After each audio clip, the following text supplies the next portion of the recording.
Welcome everyone, this is Garrett Green Gaming, and today I want to give you my gaming in 2025 review. So 2025, in my opinion, has been a pretty great year in gaming. Obviously, a lot of weird things have happened, a lot of bad things have happened in the gaming industry, but a lot of great games have been released, so let's talk about it a little bit here. I just got my PlayStation year in review back a few days ago, so I kind of want to talk about that, kind of show off my gaming lifestyle here and what I've been playing this year. So we could start off with the fact that I've had over 1,300 hours of gaming this year just on the PlayStation. On the Xbox, I had another few hundred hours. I'm not sure exactly because it didn't give me an exact number, or at least I couldn't find it.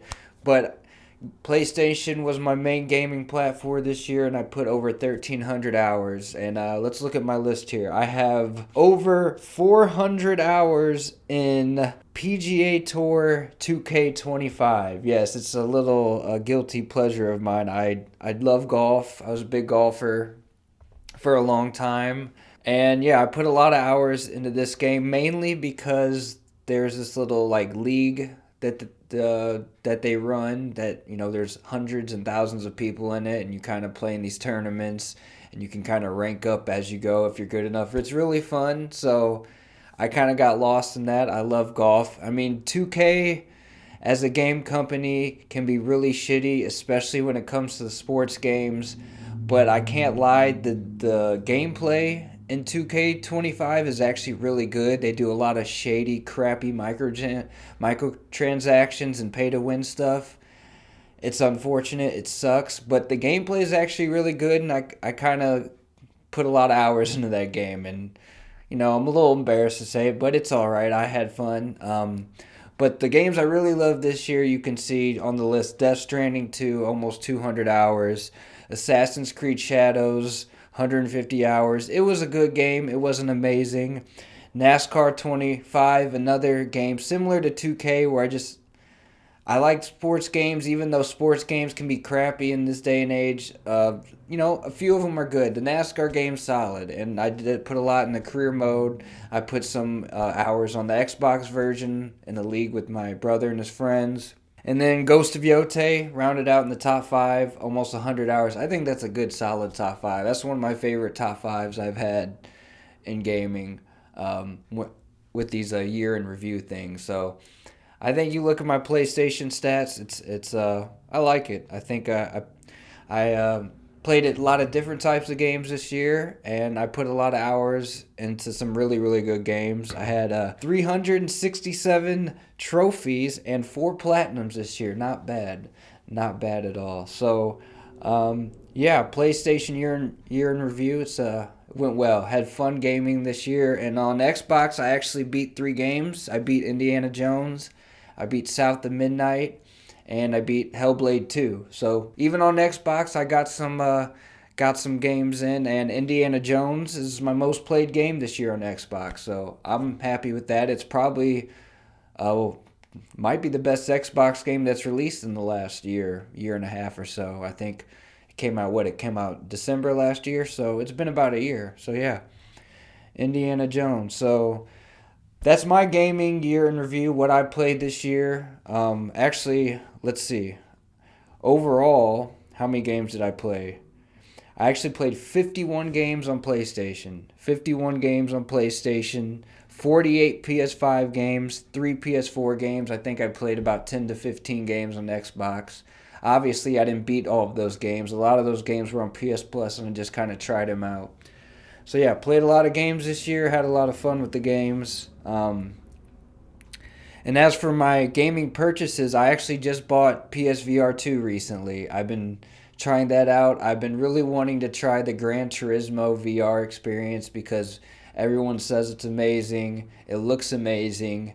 And, PSVR 2 was $100 off for Black Friday. So I said, you know what? F it. Let's do it. And yeah, it is amazing. Gran Turismo driving in VR is incredible.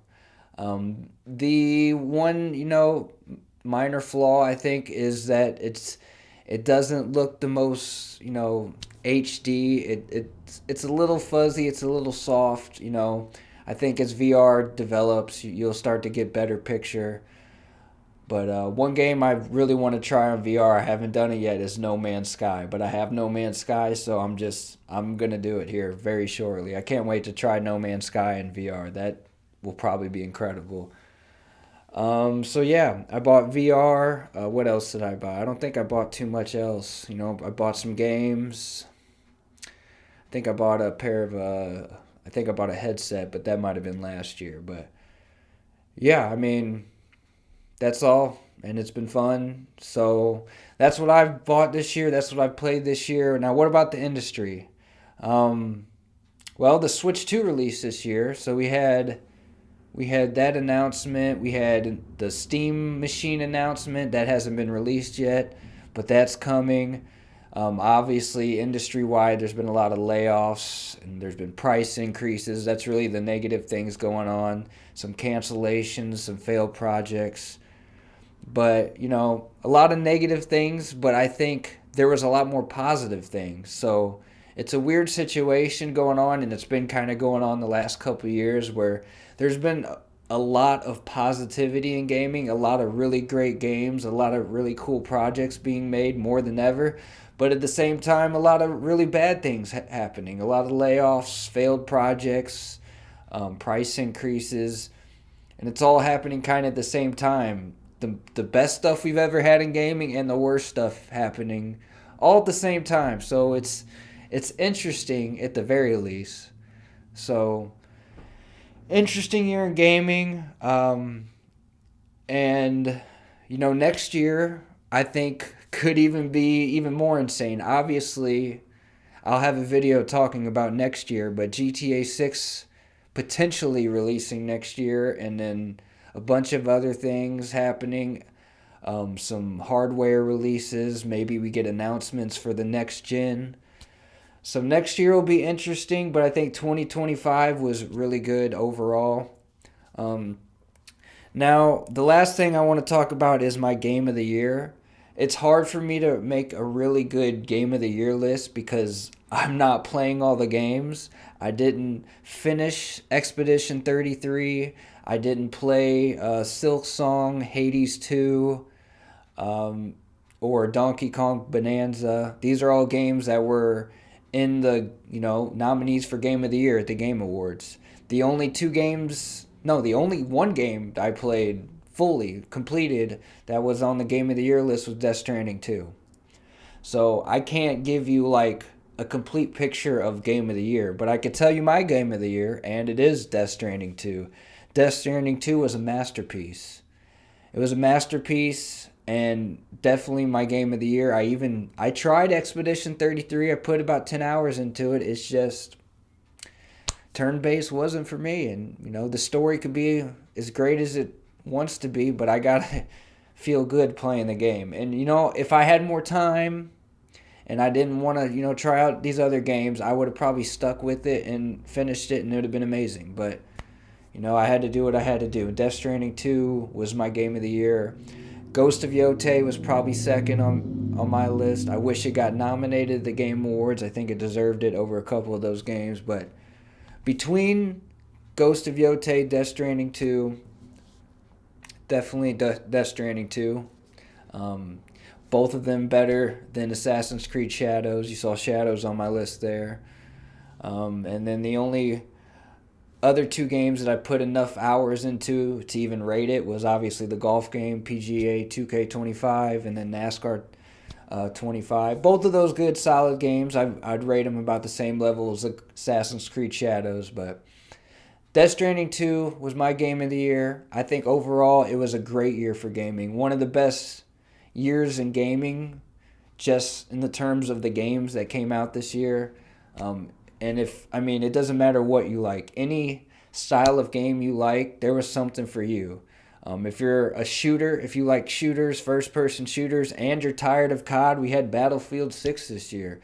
We had a bunch of great turn-based games, obviously. Expedition 33, The Action Adventure, Ghost of Yotei, Death Stranding 2. We had a lot of really cool, unique indies. And then one of my favorite indies, I didn't play it all the way through, but Blueprints, games that got lost in the shuffle because there's so many great indies like Silksong and Expedition and Blueprints.